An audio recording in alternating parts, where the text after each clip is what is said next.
دنیا میں ایک ایسا ملک جس کے بارے میں کہا جاتا ہے دی لینڈ آف فائر۔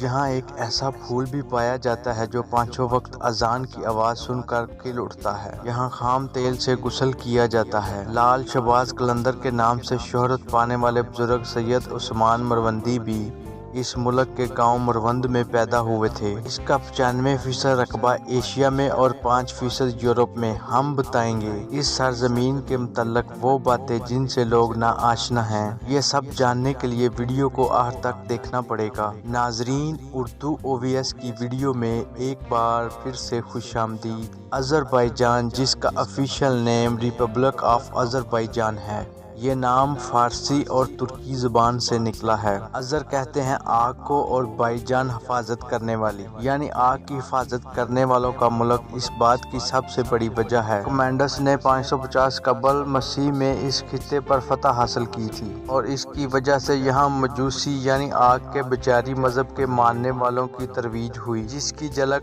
اب بھی جا بجا نظر آتی ہے۔ مشرقی یورپ اور مغربی ایشیا کے درمیان واقع جنوبی قفقار کا سب سے بڑا اور سب سے زیادہ آبادی رکھنے والا ملک آذربائیجان ہے۔ اس کے مشرق میں بحیرہ قزوین، شمال میں روس اور شمال مغرب میں جارجیا اور ترکی، اور جنوب میں ایران اور مغرب میں ارمینیہ واقع۔ آذربائیجان کے 7 اضلاع پر 1994 میں ارمینیہ نے قبضہ کر لیا۔ اقوام متحدہ اس کے آگے آج تک خاموش ہے۔ یہاں کے لوگ اکثریت آذری زبان کے ساتھ ساتھ روسی اور فارسی زبان بھی سمجھتے ہیں۔ ٹائم کے لحاظ سے یہ پاکستان سے 1 گھنٹہ اور انڈیا سے 1.5 گھنٹہ پیچھے ہے۔ ان کا کہنا ہے حضرت نوح علیہ السلام کی کشتی یہیں ڈوبی تھی، اور ایک قبیلے کا نام بھی انہوں نے نوح رکھا ہے۔ آذربائیجان کا دارالحکومت باکو ہے، جو آج حد سے زیادہ اپنی بے باکی کی وجہ سے دنیا بھر کے منچلوں کے لیے ایک نئی منزل بن چکی ہے۔ جدید طرز تعمیر اور صفائی کی وجہ سے باکو دنیا بھر کے سیاحوں کے لیے اٹریکشن کا باعث بن رہا ہے، اور اسے آذربائیجان کا سب سے زیادہ آبادی والا شہر ہونے کا بھی اعزاز حاصل ہے۔ یہاں لڑکیاں عام طور پر یورپی لباس زیب تن کرتی ہیں۔ خواتین میں پردے کا بالکل رواج نہیں۔ آپ ان کے ٹی وی چینل دیکھ لیں، لگتا ہی نہیں یہ کسی مسلمان ملک کے چینل ہیں۔ یاد رہے، یہاں 1000 سے زیادہ ایڈز کے مریض بھی پائے جاتے ہیں۔ آذربائیجان میں خام تیل سے غسل کیوں کیا جاتا ہے؟ یہ دنیا کا وہ ملک ہے جہاں 1847 میں پہلی مرتبہ خام تیل نکالا گیا تھا۔ یہاں خام تیل کو نفتالن کہتے ہیں۔ موسم بہار اور موسم خزاں میں یہاں کے تمام ہوٹل سیاحوں کی وجہ سے بک ہو جاتے ہیں، کیونکہ ان کی خواہش ہوتی ہے وہ خام تیل سے غسل کا مزہ ضرور لیں۔ ان کا کہنا ہے 70 سے زیادہ بیماریوں سے بچاتا ہے۔ اس کی وجہ سے یہ 12ویں صدی کا قصہ سناتے ہیں۔ ایک کارواں کا اونٹ بیمار ہو گیا، اس کو وہیں چھوڑ کر آگے بڑھ گئے۔ پاس ہی وافر مقدار میں تیل موجود تھا، بیمار اونٹ اس میں گر گیا۔ کچھ ہفتے بعد وہ کارواں لوٹا تو اونٹ کو بالکل تندرست پایا۔ تب سے لوگوں نے خام تیل کو آب شفا سمجھ کر اس میں نہانا شروع کر دیا۔ یہاں کی سب سے مشہور بلڈنگ کیسپین کے کنارے واقع ہے۔ ہوٹل کی عمارت آگ کے شعلوں کی مانند دکھائی دیتی ہے، اس لیے ہوٹل کو ملیا میٹ ٹاور بھی کہتے ہیں۔ یہ باکو کی جدید ترین عمارت تصور کی جاتی ہے۔ محترم ناظرین، آذربائیجان کی کل آبادی جولائی 2018 کے ایک اندازے کے مطابق 1,46,516 افراد ہیں، اور یہ آبادی کے لحاظ سے 90 نمبر پر شمار ہوتا ہے۔ ملک کی آبادی میں 6.91% آذری، 2% لیگزن، 1.3% رشین، 1.3% ارمینین، 1.3% تالش، 2.40% دیگر نسلوں کے لوگ آباد ہیں۔ دوستو، کیا وجہ ہے لوگ اب بھی آذربائیجان کی سیر کے لیے کیوں جانے لگے ہیں؟ اس کی سب سے بڑی وجہ اس کا ویزا فیس کم ہونا، یعنی صرف $24 اور انٹرنیٹ کے ذریعے ای ویزا بھی حاصل کر سکتے ہیں، اور اس ملک میں آپ بائی روڈ بھی جا سکتے ہیں، جو انتہائی سستا پڑتا ہے۔ دوسری سب سے بڑی وجہ نوجوان یورپ جانے کے چکر میں آذربائیجان جاتے ہیں۔ باکو انٹرنیشنل ایئرپورٹ پر امیگریشن حکام پاسپورٹ دیکھ کر تعین کرتے ہیں کہ اس سے کتنے ڈالر مانگے جائیں۔ اس رشوتستانی کی وجہ یہ ہے کہ ہندوستان اور پاکستان کے نوجوان یورپ جانے کے چکر میں آذربائیجان جاتے ہیں، پھر وہاں سے یورپ نکلنے کی کوشش کرتے ہیں۔ آذری حکام جانتے ہیں کہ یہ لوگ کیوں آ رہے ہیں۔ اگر ہمارے معاملات درست ہو تو ایسی مشکل کا سامنا نہیں کرنا پڑتا۔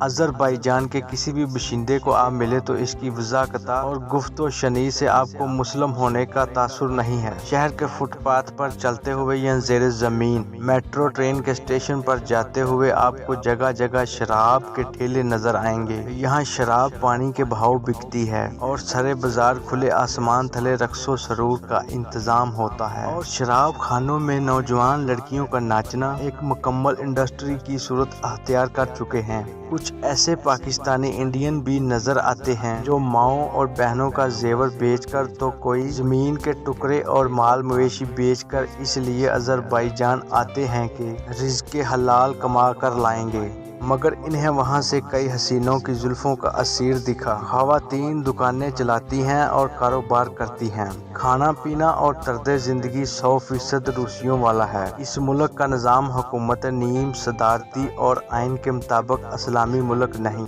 بلکہ سیکولر ملک ہے، اور ملک کا موجودہ صدر الہام علیہ ہے۔ اس ملک میں 80% آبادی شیعہ مذہب کے ماننے والوں کی ہے، 15% سنی مسلمان اور 4% عیسائی، اور 1% دیگر مذہب کے ماننے والوں کی ہے۔ آذربائیجان کو تربوز کا گھر بھی کہا جاتا ہے، لیکن یہاں مکھن اور بریڈ کے ساتھ کھایا جاتا ہے، اور یہاں کی سب سے مقبول چیز قہوہ جو جیم، کیک یا آئس کریم کے ساتھ نوش کی جاتی ہے۔ اس کا فلیگ 3 کلر ہورزینٹل پٹیوں سے مل کر بنا ہے، ٹاپ بلو، سینٹر ریڈ اور باٹم گرین، اور درمیان میں ہلال اور 8 کونوں والا ستارہ ہے۔ نیلا رنگ یورپ کا حصہ اور سرخ رنگ ستارے ترک نسل اور سبز اسلام کی سرزمین کی طرف اشارہ کرتے ہیں۔ ملک کے معاشی حالات کافی بہتر دکھتے ہیں اور لوگ بھی خوشحال نظر آتے ہیں۔ یہاں تعلیم کی شرح 99.8% ہے۔ دوستو، یہاں کے لوگ عجیب و غریب تہمت پرستی کا شکار ہیں۔ ان کا ماننا ہے رات کے وقت کسی کو پیسے یا روٹی قرض نہیں دینی چاہیے۔ کینچی کے ساتھ بلیڈ رکھ دیا تو آپ مرنے کے لیے تیار ہیں، اور اگر آپ کا سامنا کسی خالی بالٹی والے شخص کے ساتھ ہوا تو یہ بڑی بدقسمتی کی بات ہے۔ ملک میں بے روزگاری کی شرح 13.4% کے قریب ہے، اور یہاں ایک دلچسپ مقام کارپیٹ میوزیم بھی ہے، کیونکہ اس کی شکل لپٹے ہوئے قالین کی طرح ہے۔ اس میوزیم کے سامنے ایک چھوٹا سا نہر کا جال سا بچھا ہے جس کو لٹل وینس کہتے ہیں۔ یہاں پانی کے اندر راہداریاں اور پانی کے اوپر پل بنا کر اس کو یورپ کے شہر وینس کی شکل دی گئی ہے۔ یہ سارا علاقہ بحر قزوین کے ساتھ ساتھ ہے۔ یہاں کئی ریسٹورنٹ اور کھانے پینے کی دکانیں ہیں۔ یہاں دنیا کا سب سے بڑا KFC بھی ہے۔ سیاح کثرت سے یہاں کھانا کھانے کے لیے آتے ہیں۔ یہاں کے لوگ سیاحوں کو کمرے کرائے پر دینے کے ساتھ ساتھ مہمان نوازی کے طور پر کھانا بھی آفر کرتے ہیں۔ آذربائیجان دنیا بھر میں کپاس اور ریشم کی وجہ سے دنیا بھر میں جانا جاتا ہے، اور 1918 میں اس خطے پر روس نے قبضہ کر لیا تھا۔ 70 سال تک سوویت یونین کی غلامی میں رہنے کے بعد 1991 میں روس کو افغانستان میں شکست ہوئی۔ اس کے بعد آذربائیجان کو آزادی کا سورج دیکھنا نصیب ہوا۔ اس وجہ سے آذربائیجان کے لوگ 30 اگست کو اپنا انڈیپینڈنس ڈے مناتے ہیں۔ یہاں کی اوسط عمر 73 سال ہے۔ ان کی معیشت کا زیادہ تر انحصار تیل، گیس اور زراعت پر ہے۔ اگر اس کے رقبے کی بات کی جائے تو 86,600 کلومیٹر پر محیط اس ملک کا شمار دنیا میں 114 نمبر پر ہوتا ہے۔ اس کا سب سے بلند ترین مقام بازار دوزو ہے جو 4466 میٹر بلند ہے۔ دنیا میں مٹی کی آتش فشانوں کا تقریباً نصف حصہ آذربائیجان میں پایا جاتا ہے۔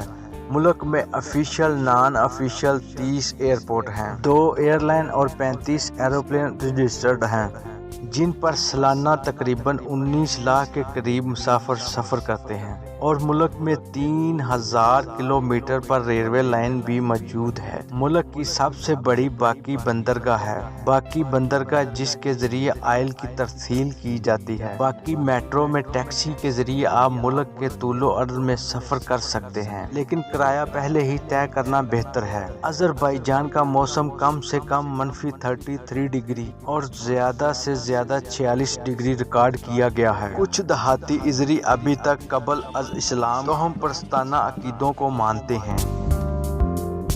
ان میں آگ، درختوں اور پتھروں وغیرہ کی پوجا بھی شامل ہے، اور یہاں ملکی معیشت کا حجم $172 بلین ہے، اور یہاں فی کس آمدنی $17,500 سالانہ ہے، جو دنیا کے 100 ممالک کی آمدنی سے کم بنتی ہے۔